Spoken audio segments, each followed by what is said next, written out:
What's up, everybody? Welcome into another episode of Profit Picks. If you are new, we do always start the show by being transparent.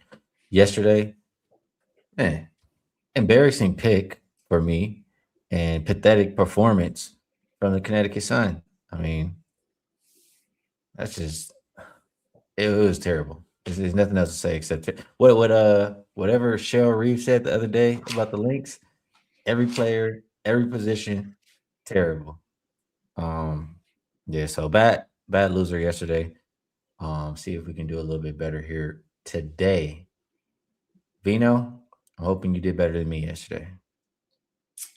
Well, I probably did because I didn't play anything. Yeah, it's So better. can't win, can't lose. It's going to be a little bit better, right?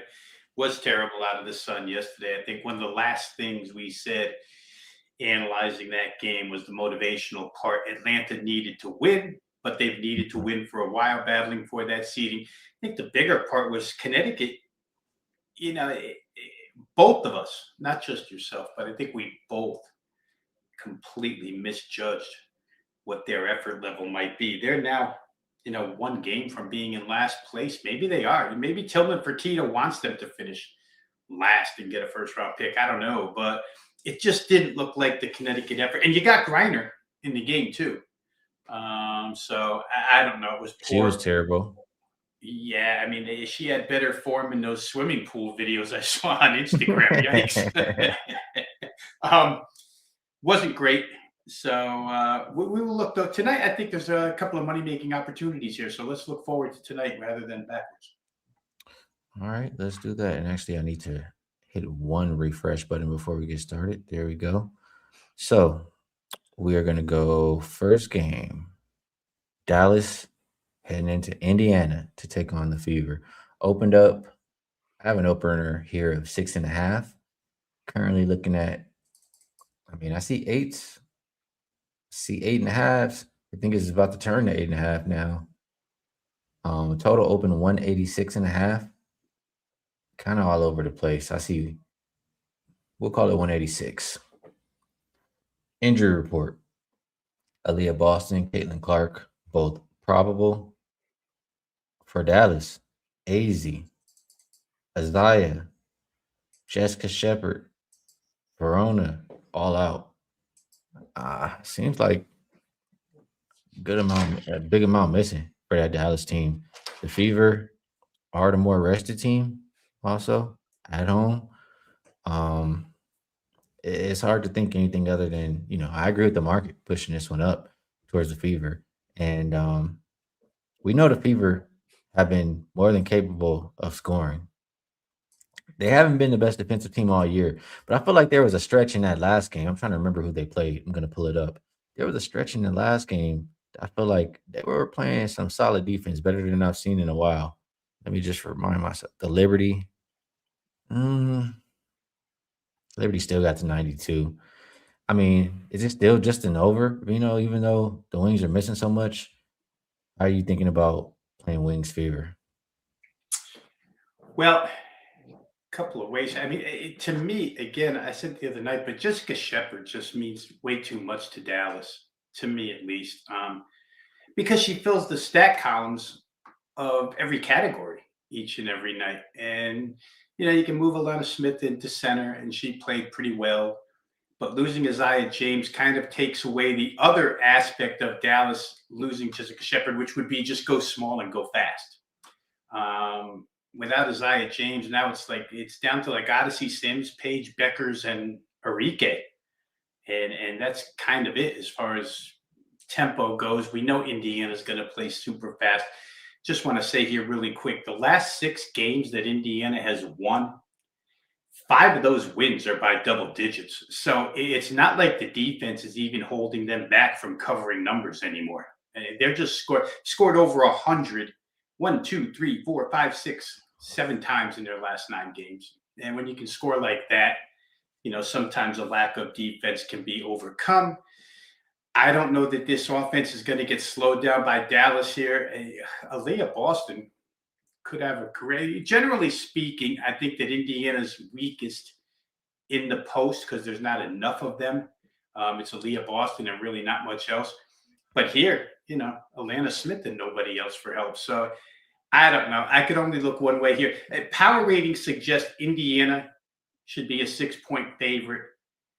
That doesn't necessarily include how impactful Jessica Shepard, the combination of Shepard, Fudd, and James all out at the same time would be. I mean, it's probably worth 2.5, 3 points. So Indiana's going to go Skee. I don't think Dallas has any choice. And I'll say this, once they get behind, I don't know. Does Dallas have enough to come back here in a up and down game? Not really sure. Toronto pressed them in the second half. Toronto scored 51 second half the other night to cover against Dallas. And Dallas was really, it was hard fought right to the end to get that win. So for me, probably be Indiana. I looked at Indiana team total myself. I think the number was 97.5, asking them to get to 100 one more time.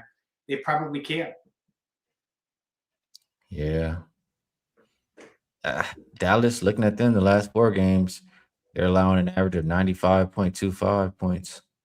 I mean, team total is 97.5. You got to get to 100, but like you said, they've been doing it every game. What's going to stop tonight? Only way they don't get to 100 is if it's such a blowout. They just take everybody out and maybe don't score anymore. That's the only way I really see that. But yeah, good stuff on this game. I did. There was something else I feel like I'm missing, but maybe not. I think we did a good enough job on that game. All right, Fire and Storm. This one, I got to get back off the team total screen. Here. This one opened up -2.5. Looks like 3.5 right now. Total open 179.5. And I'm still seeing it right there. Injury report: Carla Light, game time decision. Flauget out for Seattle. Um, you know, the Fire. I always say about the Fire, I hate them. I hate them.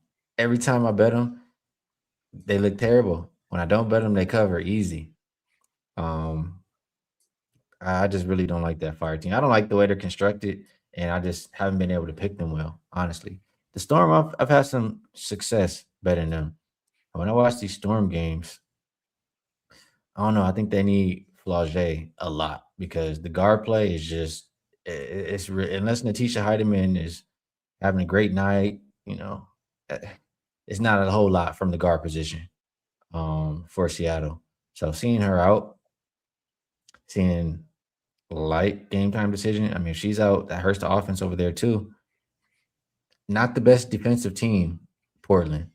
Um, but if you're just missing so much offense and guard play, I'm thinking under could be the play in this game, Vino. How do you feel about it? Yeah, I made money on it last time around, which was pretty recent, Ski. I don't have the exact date on it, but they did play each other fairly recently, and it went over the total. But that was with everybody in the game. The Storm, I think we brought this up last week.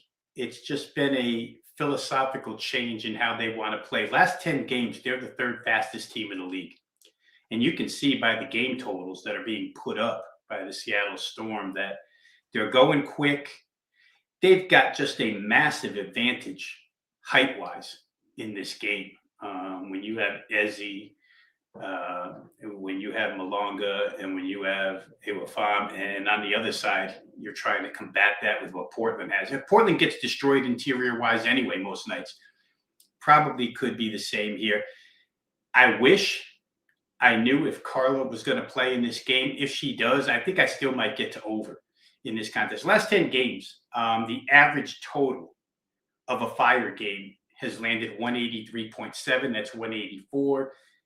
Last 10 games for the Storm, it's 189.2. They're both getting over this particular number of 179. But I really want the point guard in. The other night, I don't know what that was out of the Lynx, right? That 57 at halftime and then scored 28. It's like they just, okay, we won. Right. Case closed. And the Fire came back and covered a lower scoring game, 85-81. But to tell you the truth, I don't think the Storm is going to let up for 4 quarters as far as pace and trying to score against this team. So, like I say, if Carla Light is in the game, I'm on over. If she's not in the game, probably not. I do agree that Flaugier makes a big difference, especially, she rebounds pretty well too. I mentioned all the bigs, but Johnson gets in there and boards as well. But I still think they have enough offense against the Fire. This is the worst defensive team in the league. And like I said the other day, without Carla, they turned it over a lot. Just think that Minnesota let off the gas in the second half the other night. So I think I can wrap it up pretty simply that way, Skee. If Carla plays in this game, I'll play over. If she does not, then I'm a little more tentative to play over. Fair. Yeah. I can't think of who you're talking about, number 17, banking, man. There is Joey saying he likes Kelsey Mitchell over 30.5 PRA. 4 straight games going over. I mean, she's just a walking bucket. I don't know anything about the rebounds or assists, but she gonna score the ball. I know that. Um, there was one more. Malonga over PRA, says Gio. Can't necessarily talk you off of that either. All right. Those are the 2 games for today, Vino. So think we did a good enough job. Go ahead and toss up some of the promo if you want to rock with Vino and I. Every bet that we make, you can get both of us 3-day all access for just $69. If you prefer one of us, you can buy 3, get 3 free, 6 days for just $69. And yeah, Vino, I'm gonna pass it back to you. Is there anything else you would like to promote? And if you have a best bet for the show, we'd love to hear it. Yeah, football weekend, guys, you get a little more bang for your buck out of the, get 3 free days, all sports. If you're going to get onto that package, it usually does benefit you volume-wise, play-wise, to get involved on a weekend when there's a lot of football. Little CFL action in preseason, both coming my way or from me.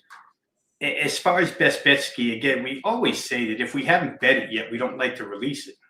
And the clients have nothing for today from me. So I don't know how I could sit here and say, here's a best bet, because I didn't even have enough confidence to give the clients a play yet. I will say Carla Light's a big deal to me.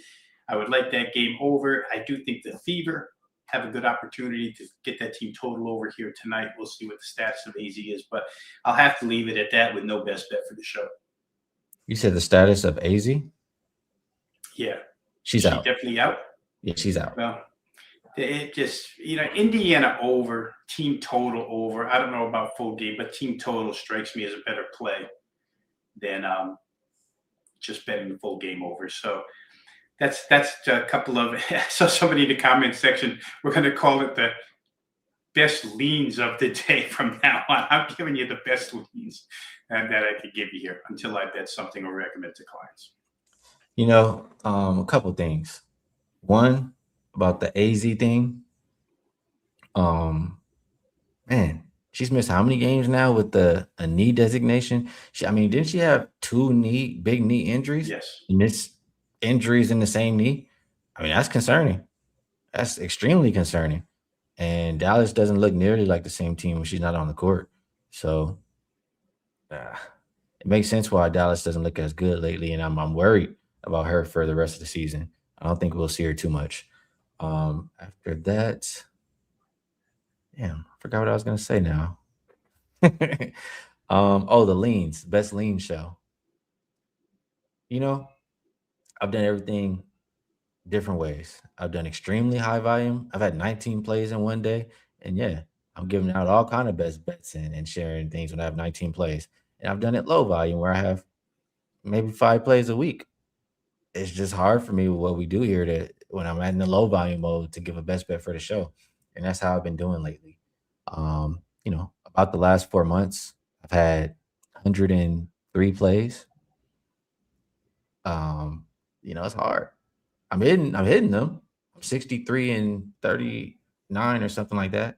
But it's like I can't just give them away with what we do here. Everybody is, buying. Like, for example, I have a 5% tonight. People are buying it. I can't come on here and just give it to you guys for free. It's not fair to the people who are paying.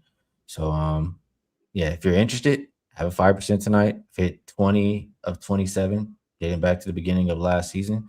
Hit 15 of my last 18 5%. So It's up and available at Wager Talk. I don't have any other bets for today. Soon we'll have football. Soon we'll have, MLB playoffs. We'll have some other stuff we can talk about. Um, NBA even. I'm higher value than WNBA, but gotta do what I gotta do right now. So no best bet for the show. One more question before we get out of here, Vino. Mhm. I'm pretty sure the answer is yes for you. For me, is absolutely not. But Jeff Buff wants to know if either one of us are taking NFL preseason. Yeah, you're right. The answer for me is yes. The next play up will be this afternoon, but it goes as a Saturday game. So if you want to get in early, these preseason lines move like crazy. It's all information based. Only time of season where the coach is going to tell you his game plan ahead of time. So we have an edge there. But I do have one that's going up this afternoon for tomorrow. So in short, the answer to your question, Jeff, is yes. Preseason NFL is always on my handicapping slate, as well as CFL. Big CFL play for me tonight as well. All right, good stuff. Vino, always appreciate you taking the time to cap these games with me. Helps my process tremendously. Chat, we appreciate you all as well. Best of luck, everybody, on all your action today and over the weekend. We will catch you all again on Monday.